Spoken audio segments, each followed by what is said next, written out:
Hi అండి, welcome to సాకి మాకి ఛానల్. ఈరోజు మనం పిల్లల కోసం ఎంతో హెల్తీ అండ్ టేస్టీగా ఉండే బీట్రూట్ ఇడ్లీ ఎలా ప్రిపేర్ చేసుకోవాలో చూద్దాం. ముందుగా ఒక బీట్రూట్ని తీసుకొని దాని తొక్కను తీసివేయాలండి. తర్వాత చిన్న చిన్న ముక్కలుగా కట్ చేసుకోవాలి. ఈ బీట్రూట్ ఇడ్లీ పిల్లలకే కాదండి, పెద్దలకి కూడా చాలా హెల్తీ.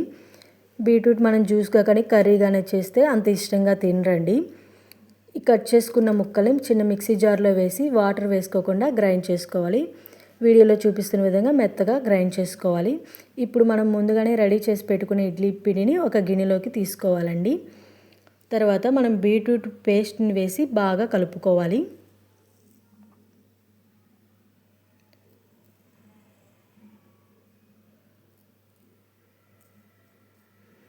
కొంచెం గట్టిగా ఉంటే కొంచెం వాటర్ని యాడ్ చేసుకొని ఇడ్లీ పిండి కన్సిస్టెన్సీ వచ్చే విధంగా కలుపుకోవాలండి. ఫైనల్గా తగినంత సాల్ట్ వేసుకొని కలుపుకోవాలి.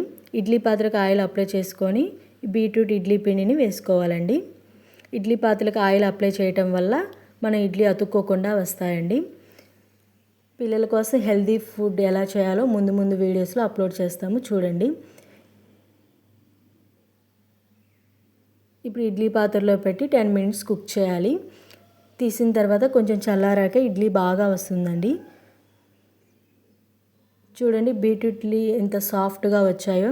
ఎంతో హెల్తీ అయిన బీట్రూట్ ఇడ్లీ రెడీ అయిపోయాయండి.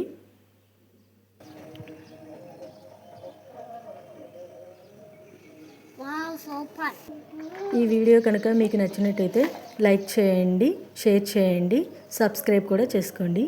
Thank you for watching.